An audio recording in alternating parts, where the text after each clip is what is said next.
Hey, welcome back to Cool Classics. Today we're going to take a look at the life and career of Tina Louise, who played Ginger Grant on Gilligan's Island. She was born Tina Blacker, February 11th, 1934 in New York City. She's the only child of her mother Sylvia Horn and her father Joseph Blacker, who owned a candy store in Brooklyn. At the age of 2, she appeared in advertisements for her father's candy store. Now, her parents divorced when she was 4 years old and she lived with her mother. Now, right about this same time, her mother's modeling career was taking off. So Tina was placed into a private preparatory school from ages 5 to 8 where she stayed throughout the week. She says they weren't mean to us, they didn't beat us, but it was not a very nice environment. And being that young and not seeing my parents throughout the week, it was just really hard. Eventually, her mother remarried, this time to a doctor, and Tina no longer had to go to that school. Tina went on to attend Scarborough High School in Westchester, where her interest in singing and dancing led her to join the drama club. By the time she was a senior, she was starring in all of the plays and becoming very popular at school. She says that one day she mentioned to her drama teacher that she's the only girl in school that doesn't have a middle name. And he tells her, "Well, now you're an actress, you can always add one if you want." And she thought about it for a few days and goes, "Wait a second, I don't have to add a middle name. I can add a last name. I can be Tina Louise." And from then on, that's how she was known. Now, when she was 17, a lot of things started to happen. She was performing at the neighborhood playhouse in Manhattan. She also got accepted into the Actors Studio in New York, and she was voted New York Society's #1 debutante. In 1952, she appears on Broadway for the first time in the Bette Davis musical revue, Two's Company, and from there she appears in Broadway productions year after year until 1957 when she appears in Lil Abner.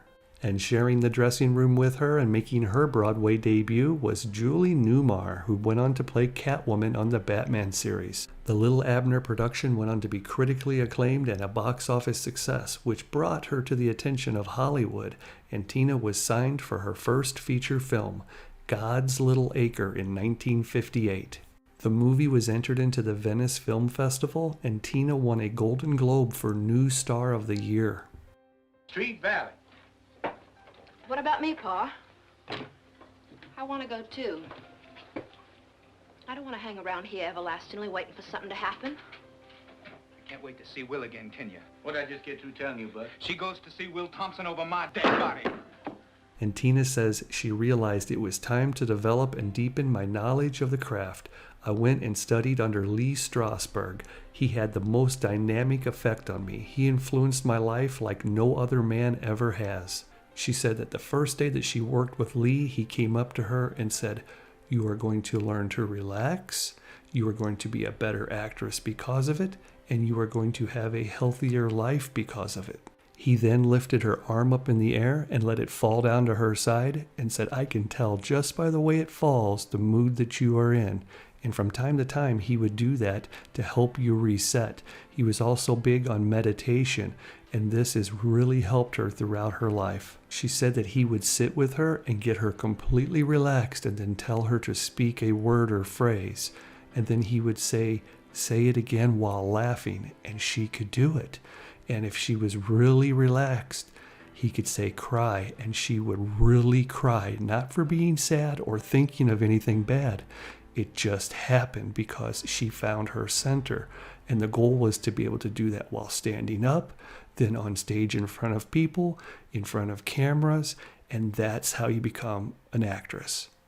At this point, she got to appear in a few television shows such as The Phil Silvers Show, but she focused mainly on the movies. And in 1959, she appeared in the movie The Trap, starring Richard Widmark and Lee Cobb. And the same year, she was in the movie The Hangman with Robert Taylor, Fess Parker, and Jack Lord. Oh, boy, you see what I see?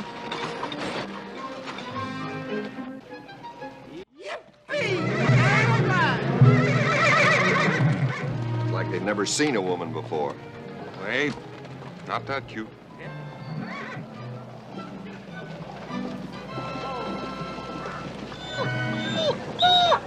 Hey, what's that? And there you go. Everybody has to turn their head when she walks by, even the horses and dogs.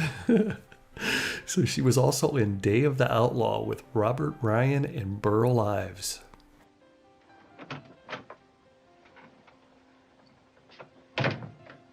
Don't kill my husband. He intends to kill me.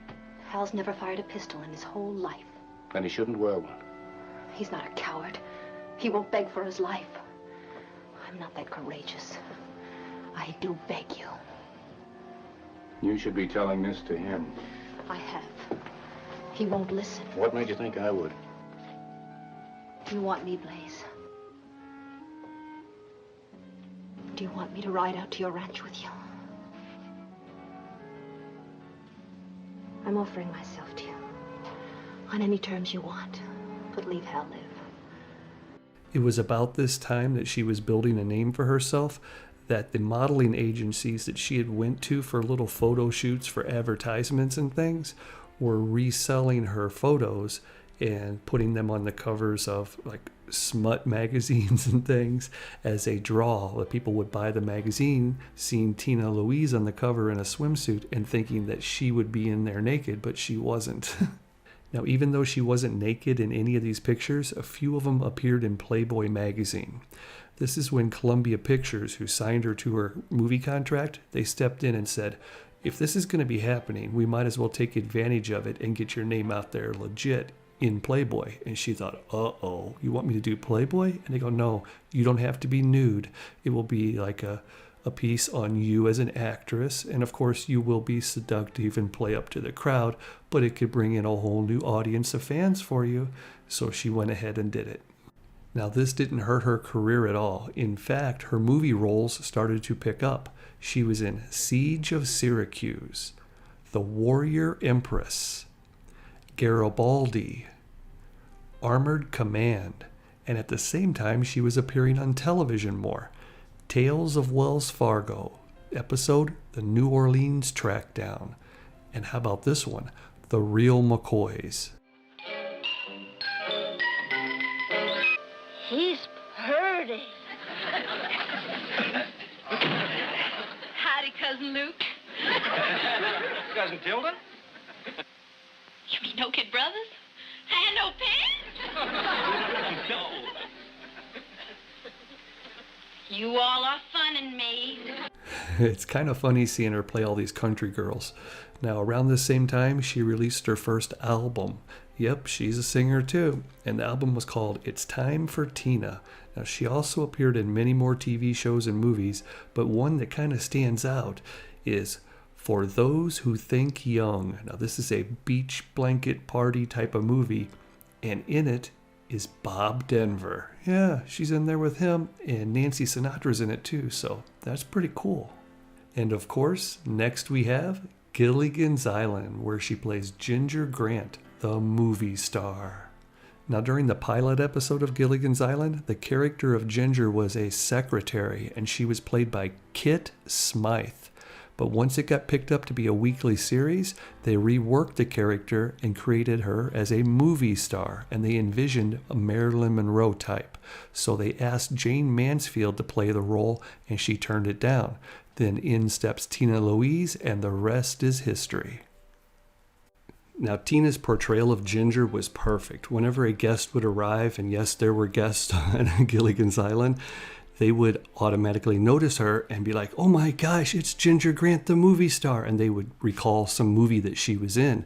And this was cool for her because she was a movie star and the lead actress in all those movies. But her character was definitely a stereotype of like the pampered starlet who is concerned about her looks and using her sexuality to influence people.